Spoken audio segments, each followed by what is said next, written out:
சென்னை எழும்பூரில் 45 நாட்களுக்கு பிறகு இன்று முதல் வழக்கம் போல புறநகர் ரயில் சேவை தொடங்கியுள்ளது. அதன் விவரங்களை செய்தியாளர் வினீத் சரவணனிடம் கேட்கலாம்.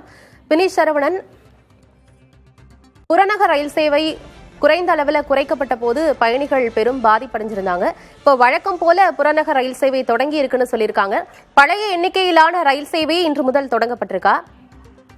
ஆனந்தி, சுமார் 41 நாட்களுக்கு பிறகாக சென்னை புறநகர் ரயில் சேவை மீண்டும் இயல்பு நிலைக்கு திரும்பியிருக்கிறது. சென்னை கடற்கரை, தாம்பரம், செங்கல்பட்டு, அரக்கோணம் வழித்தடத்தில் அனைத்து மின்சார ரயில் சேவைகளும் அதனுடைய நிறுத்தங்களும் இயக்க முறையிலும் பிப்ரவரி 20ஆம் தேதிக்கு முன்பாக எவ்வாறு இருந்ததோ அதே அளவில் மீண்டும் இயக்கப்பட்டு வருவதாக புறநகர் ரயில் சேவை தரப்பில் தெற்கு ரயில்வே தரப்பில் இருந்து குறிப்பிடப்பட்டிருக்கிறது. சென்னை எழும்பூர் ரயில் நிலையத்தை பொறுத்தவரை 2024ஆம் ஆண்டு முதல் ஒட்டுமொத்தமாக 820 கோடி ரூபாய் மதிப்பீட்டில் மறுசீரமை பணிகள் மேற்கொள்ளப்பட்டு வருகின்றன. இதன் ஒரு பகுதியாகத்தான் புறநகர் மின்சார ரயில்கள் இயக்கப்படக்கூடிய 10 மற்றும் 11 நடைமேடைகளில் தண்டவாளங்களில் கடந்த பிப்ரவரி 20ஆம் தேதி முதல் பணிகள் நடைபெற்று வருகின்றன.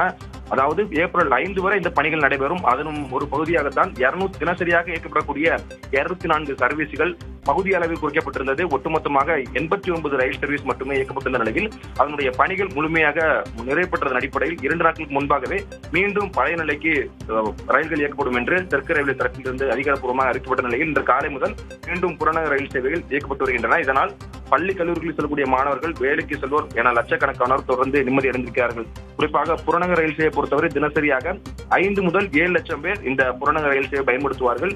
இந்த கிட்டத்தட்ட 40 நாட்களுக்கு மேலாக இந்த புறநகர் ரயில் சேவையில் பகுதி அளவு குறைக்கப்பட்டதன் காரணமாக பெருநகரில் இருந்து புறநகர் செல்லக்கூடிய நபர்கள், அதே போல தாம்பரம், செங்கல்பட்டில் இருந்து சென்னையின் மையப்பகுதிக்கு வரக்கூடிய நபர்கள் பெரும்பாலும் பாதிக்கப்பட்டிருந்தார்கள்.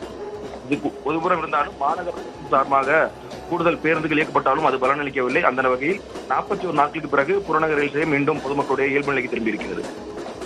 தகவல்களுக்கு நன்றி வினீத் சரவணன். எழும்பூரில் 45 நாட்களுக்கு பிறகு இன்று முதல் வழக்கம் போல புறநகர் ரயில் சேவை தொடங்கியிருக்கிறது.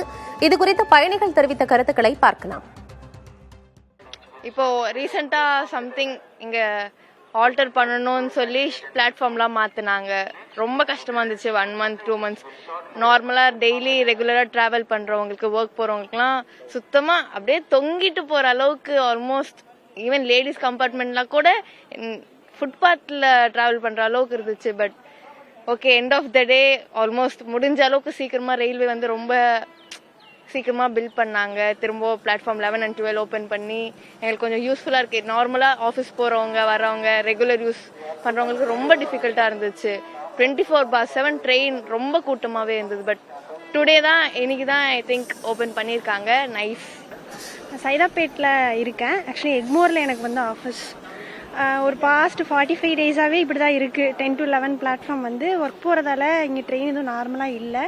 ஆல்மோஸ்ட் 1 hour 2 hours கிட்டலாம் சேட்பேட்டில் ட்ரெயின் போட்டு எடுத்துகிட்டு வந்து இங்கே ஒரு 11 o'clock போலலாம் ட்ராப் பண்ணியிருக்காங்க. அது எல்லாமே இந்த 45 டேஸாக இஷ்யூவாக தான் இருந்துச்சு. பட் இப்போ ஓகே. பட் நேற்று நியூஸில் பார்த்தோம். பட் எந்த அளவுக்கு இது பாசிபிலிட்டிஸ்னு தெரியல. பட் இன்னைக்கு ஓகே தான். 10 to 11 பிளாட்ஃபார்மில் ட்ரெயின் போகிறது ஓகே தான். ஆனால் இன்னும் இந்த கூட அதெல்லாம் சரி பண்ணாங்கன்னா நல்லா இருக்கும். மற்றபடி எல்லாமே ஓகே தான், ஓகேவா இருக்கு. பட் ப்ராப்பராக அனௌன்ஸ்மெண்ட் பண்ணியிருக்கலாம். யாருக்கும் அவ்வளோ அவேர்னஸ் தெரியல. நேற்று நானுமே நியூஸ் பார்த்தப்போ இருக்காது, சொன்ன டைம் பீரியடை விட அதிகமாக தான் போவாங்கன்னு நினச்சேன். பட் 5th முன்னாடியே பண்ணினது ரொம்ப ஹாப்பி தான். பார்ப்போம்.